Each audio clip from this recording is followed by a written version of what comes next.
안녕하세요. 오늘 발표를 맡게 된 베이스랩의 장민호라고 합니다.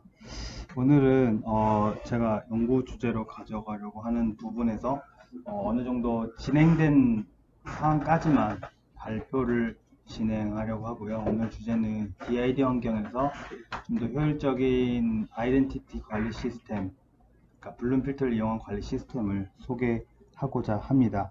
저의 발표 순서로는 일단 DID란 어떤 것이고, 문제 정의, 그리고 중간에 관련 연구를 넣어야 되는데 아직 관련 연구는 준비가 되지 않아서 넘어가고, 접근 방법, 그리고 마지막에 참조 사항들로 발표 순서를 준비했습니다. 일단 DID란 어떤 것인가에 대해서 간략하게 한번 소개를 하고 넘어가도록 하겠습니다. DID는 블록체인을 기반으로 사용자가 스스로 신원 등에 대한 증명 관리, 신원 정보 제출 범위 및 제출 대상 통제 등을 수행할 수 있도록 하는 신원 관리 체계인데요.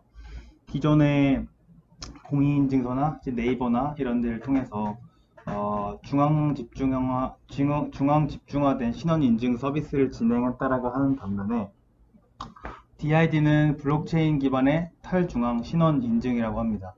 이거는 2017년에 코인 열풍이 불었을 때 한창 이제 블록체인 기반으로 신원 인증을 하자라고 해서 2017년부터 다양한 기업들이 준비를 했었는데요. 이거는 기존의 중앙 집중화된 이런 환경과 반대편에 있어서 개인이 신원 데이터를 직접 저장하고 액세스를 하고 통제까지 할 수 있는 것을 DID라고 합니다. 최근에는 W3C에서 표준화 작업을 진행하고 하이퍼레저 인디나 이런 서브린 등에서 주도적으로 이런 작업을 진행을 하고 있습니다. 이거에 대한 오버뷰를 좀 준비를 해봤는데, 이거는 W3C에서 가져온 전체적인 아키텍처라기보다는 전체적인 프로세스인데요. 일단 홀더라고 하는 것은 개인 사용자를 표현을 하고요. 우리 같은 일반 사용자겠죠. 이슈어는 그 증명서를 발급하는 기관, 베리파이어는 그 증명서를 검증하는 기관. 그러니까 우리가 뭐 네이버나 구글 같은 그런 일반 기업체가 될 수 있겠습니다. 그리고 마지막에 밑에 있는 Verifiable Data Registry는 이제 블록체인이라고 보시면 될 것 같은데, 그것을 좀 더 도식화해 봤을 때 일단 순서로 일단 사용자가 인증서를 요청을 하게 됩니다. 발급 기관에, 그러니까 우리가 공인인증서를 요청하듯이 인증서를 요청하면은 이 사람에 대한 신원을 검증을 하고 이 사람이 장민호가 맞다라는 것이 인증이 되면은 Verifiable Credential이라고 하는 인증서를 발급기관에 서명 후 발급을 하게 됩니다. 발급기관이 서명하는 이유는 우리가 어떠한 기관이고 우리가 적법한 기관이다라는 것을 증명하기 위해서, 나중에 구인 방지를 하기 위해서 서명을 하는 거고요. 사용자에게 전달을 한 후 그 인증서를 블록체인에 저장을 하게 됩니다. 그런 다음 사용자가 발급기관으로 돌려받은 인증서를 기반으로 사용자의 서명을 다시 하는데요. 이거를 뭐 카운터 사인이라고 표현을 하긴 하는데, 발급기관에서 전달받은 인증서를 나도 확인을 했다라고 해서 사용자도 사인을 하고 이제 블록체인에 다시 등록을 하게 됩니다. 그런 다음 Verifiable Presentation이라고 하는 것은 짧게 말해서 Presentation이라고 표현을 하는데, 이런 검증기관이 우리는 당신의 이름이 필요하고 혹은 당신의 성인인 것만 인증하면 된다라고 했을 때 전체적인 나의 정보를 주는 것이 아니라 그 다른 부분을 마스킹하고 생년 나이를 원한다라고 하면은 생년월일만 따로 거기에 관련된 인증서만 전달하는 것을 프레젠테이션이라고 표현을 하고요. 그 다음에 검증기관은 전달받은 프레젠테이션을 기반으로 서명이나 이런 것들을 통해서 블록체인 저장소에 등록되어 있는 이 사람의 인증서를 검증하는 방식으로 DID는 진행을 하게 됩니다. 그 다음에는 아마 크레덴셜과 프레젠테이션의 차이를 제가 간략하게 말씀을 드리긴 했었는데, 일단 VC라고 하는 크레덴셜은 우리가 주민등록증이나 뭐 사진, 이름, 그리고 발행 주체에 대한 정보가, 그리고 유효기간 등이 기재되어 있는데요. 우리가 지금 공인인증서 같은 경우에는 1년에 한 번마다 새로 발급을 받아야 되는 반면에, DID는 자신이 새로운 내용을 업데이트해야 된다라고 싶었을 때 그 데이터를 지우고 다시 등록을 할 수 있는 방식이기 때문에 이 전체적인 데이터가 들어가 있는 것을 Verifiable Credential이라고 표현을 하고요. 그다음에 프레젠테이션이라고 하는 것은 다양한 VC에서 데이터가 모이게 되면은 그 주체는 증명할 수 있는 다양한 인포메이션 세트를 미니마이즈, 그러니까 최소화해서 새로운 신원 증명 구조로 전달하기 위해서 어떻게 보면 제출한다라고 표현을 하는데 제출하기 위해서 만들어진 것을 프레젠테이션이라고 합니다. 그 다음에는 DID의 어떻게 보면 핵심이라고 볼 수 있는 인증서의 발급기간 서명후 등록과 마지막에 해당 내용을 어떻게 검증하냐. 그러니까 사용자가 그 개인 신원에 대한 등록을 하고 거기에 대해서 지우는 폐기, 리보케이션이라고 표현을 하는데 이 작업이 어떤 기술을 이용해서 하고 있는지 한번 보도록 하겠습니다. 거기에는 이제 암호화 누상기라는 것이 들어가는데 이제 1994년에 베날로아랑 데 마레라는 사람이 처음에 기술을 했었고요. 이 암호화 누상기는 팩터라고 하는 요소를 추가하면 증인, 그러니까 위트니스를 생성하게 되고 이 해당 요소가 추가되었음을 증명하는 방식입니다. 잠재적인 후보가 데이터셋에 개인 멤버를 공개하지 않고 그 멤버인지를 증명할 수 있는, 그러니까 즉 영지식 증명이 들어가 있다라고 표현을 하는데요. 이렇게 익명성을 기반으로 작업을 수행하기 때문에 기존에 있는 데이터베이스에서 이제 쿼리를 일반적으로 날리는 것보다 익명으로 하기 때문에 프라이버시를 위해 이 암호화 누상기가 사용됩니다. 그럼 이 암호화 누상기를 기반으로 이 사용자를 그러니까 발급하는 방식은 어떤 방식인지 한번 간단하게 보도록 하겠습니다.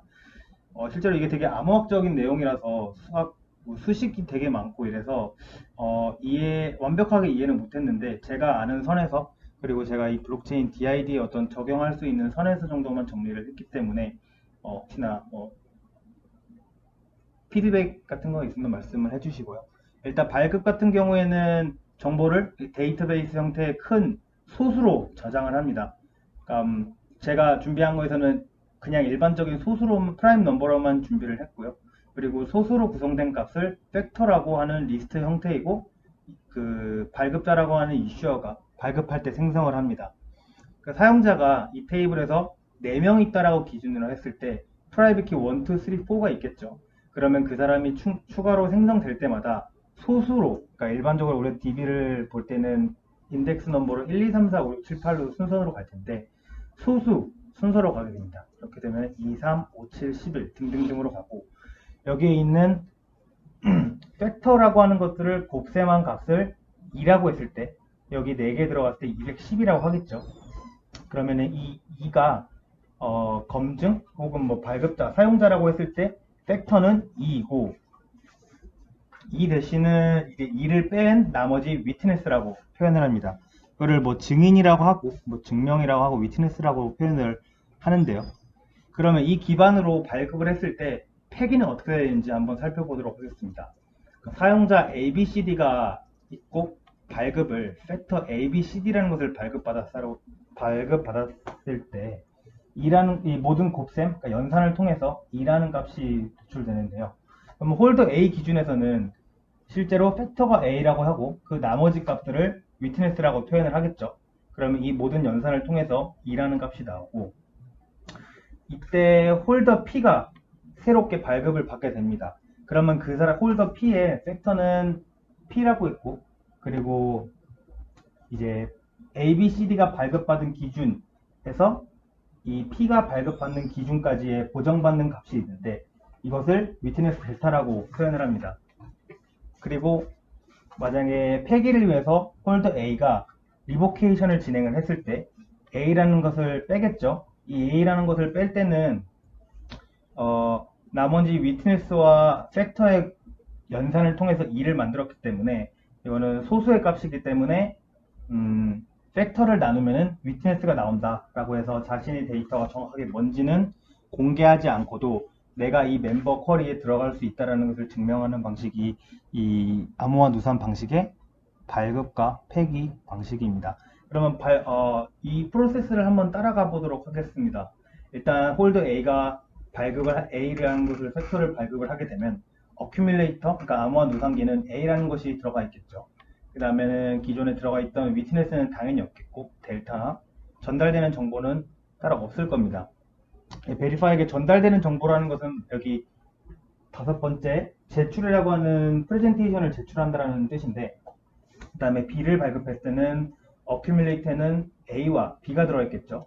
그리고 B를 발급받았을 때는 기존의 B와 또 다른 팩터가 있는 A를 위트니스로 가져갑니다. 그러면 C와 D까지를 발급받았을 때는 ABC, ABCD, 그리고 위트니스는 AB와 ABC 형태로 진행이 되고요. 만약에 B가 어떠한 작업을 통해서 수행을 통해서 내가 프레젠테이션을 제출을 해야 된다라고 했을 때 B가 처음에 발급받았을 때 기준은 어큐뮬레이터 A와 B가 있었고 위트니스가 A로 당연히 있을 겁니다. 하지만 이 위트니스 델타는 자신이 발급받은 기준에서 자신이 제출해야 되는 사이의 보정값인 위트니스 델타인 C와 D가 있겠고 이것을 증명하기 위해서는 자신 팩터인 B와 A, B, C가 제출을 하게 됩니다. 그러면 C를 폐기할 때는 뭐 위트니스 델타가 따로 필요가 없겠죠. 그러니까 C를 하기 위해서는 내가 어큐뮬레이터를 발급했을 때는 A, B, C가 있었고 뭐 추가적인 진행이 되지 않습니다. 그리고 홀더 C가 마지막으로 제출을 했을 때는 C를 발급했을 때 기준인 어큐뮬레이터인 A, B, C가 존재를 하겠고요. 그러면은 그 사이에 C가 폐기되었기 때문에 위트니스 델타에는 그 사이의 보정값인 C를 빼는 연산을 통해서 제출할 때는 자신이 가지고 있는 D와 그 C를 뺀 A, B까지만 제출하는 방식으로 이제 DID 프로세스에서 발급과 폐기를 진행을 할 수 있습니다. 아까 말씀드렸듯이 관련 연구는 아직 못 찾아서 제가 이번 발표에는 준비를 하지 않았고요. 그러면 여기에서 도대체 어떤 문제가 있느냐라고 했을 때 노드 수가 많은 프라이빗 블록체인 환경에서도 발급이나 검증에 사용되는 암호화 누상기의 컴퓨테이션 시간이나 확장성 개선이 필요하다라고 저는 생각을 했습니다. 아무래도 소수이다 보니까 사용자가 많아지면은 엄청난 숫자가 엄청 커지고 이것을 곱셈하는 연산에 그런 결과값이 엄청 크다라고 해서 일단 실험을 해봤었는데 보시다시피 뭐 그러니까 소수라고 표현을 하지만 일단 사용자로 보시면 되고요.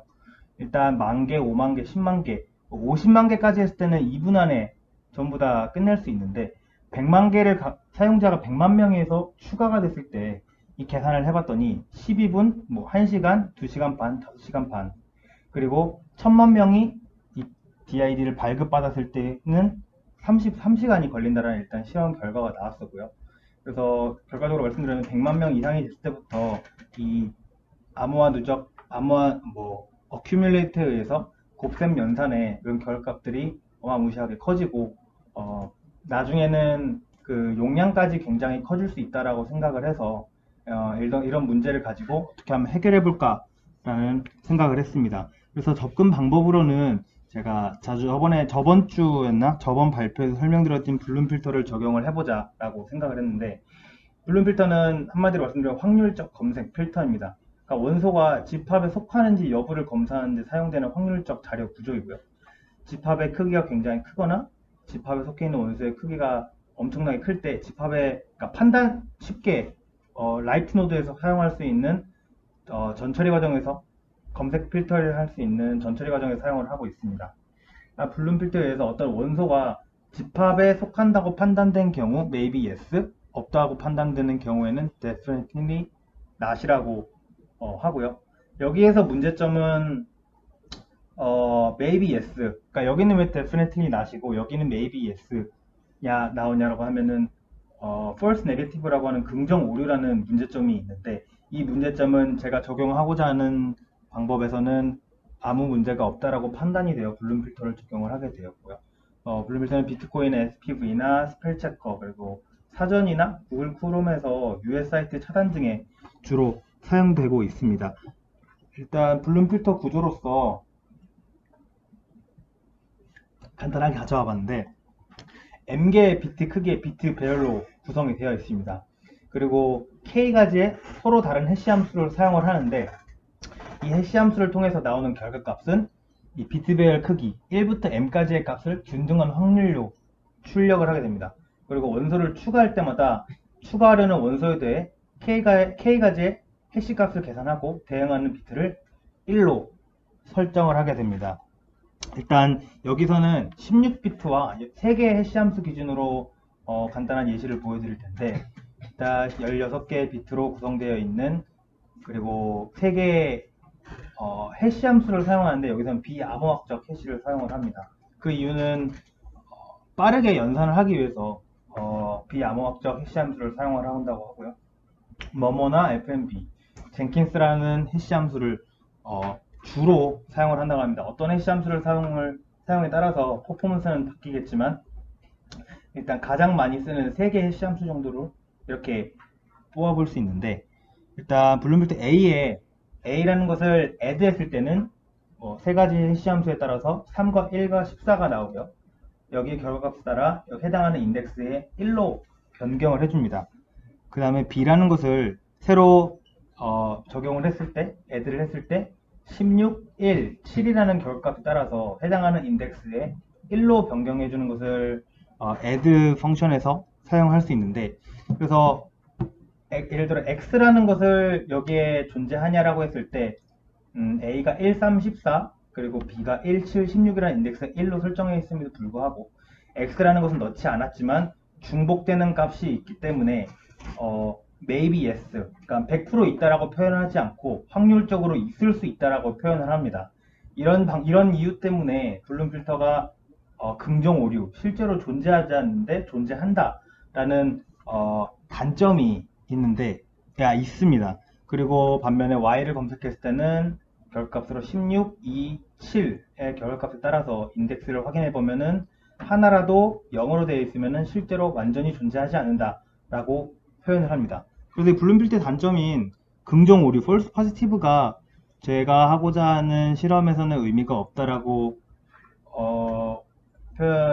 생각을 하고 있었고, 그리고 지금 이제 블룸 필터를 전처리 단계에서 적용을 하게 되면은 인풋은 예를 들어 우리가 전 주민등록번호로 진행을 하려고 합니다. 왜냐면은 사람이 가지고 있는, 우리 한국에서 그 개인을 식별할 수 있는 정말 유니크한 코드가 현재로서는 주민등록번호라고 생각을 하고 있기 때문에 주민번호를 집어넣었을 때 해당하는 3개의 함수에 따라서 결과값이 1과 15, 7이 나왔다라고 가정을 하면은 잘렸네요. 죄송합니다. 1과 7, 15의 인덱스의 1 결과값에 따라서 이 인덱스 리스트 값이 나오는데, 이 값을 전처리 단계에서 암호화 누상기를 하기 전에 이렇게 태그로서 역할을 한다라고 생각을 하고 있습니다. 그렇게 하면은 해시태그가 없는 암호화 누상기만 있는 상태에서는 2, 3, 5, 7부터 해서 모든 소수를 곱해야 되기 때문에 아까 그림에서 보여주듯이 100만이 이상이 넘어가면은 1시간 이상의 컴퓨테이션 시간이 걸렸기 때문에 일단 이렇게 앞단에서 블룸 필터의 아웃풋 값에 대해서 전처리 단계에서 처리를 하고자 했고요. 그리고 기본적으로 하나 이상, 그러니까 2개 이상의 결과값이 나왔을 때는 긍정 오류, 그러니까 아까 말씀드린 실제로 존재하지 않지만 존재한다, 그러니까 maybe yes의 경우를 표현한 것이라고 생각하시면 됩니다. 그러니까 false positive에 의해서 그 단점을 여기에 적용하고자 하는 것에는 좀 더 중복적이어도 상관없지만 어쨌든 기존의 100만 개나 1000만 개의 사용자가 발급을 했을 때 컴퓨테이션 시간보다는 훨씬 줄 것이다라는 생각으로 일단 이렇게 준비를 했습니다. 그래서 그전에는 암호화 누상기만 모든 소수를 곱셈하는 연산으로 진행을 했다라고 하면은 블룸 필터를 통해서 그 앞단에는 전처리 단계에서 태그를 만들고 거기에 따라 모든 곱셈을 통하면은 계산 시간이 훨씬 줄지 않을까, 그리고 용량도 훨씬 줄지 않을까라는 생각으로 향후 연구에, 그러니까 졸업 논문이나 이런 거에서 준비를 하려고 합니다. 그래서 뭐 따로 결론은 없고요. 아마 제가 실험을 통해서 좀 이런 거를 가지고 좀 변동이 있고 나면은 제가 추가적으로 해서 발표를 드릴 거고, 오늘 발표에서는 따로 결론 없이 이렇게 가볍게 마치도록 하겠습니다. 참조사항은 여기였고요. 발표를 마치도록 하겠습니다.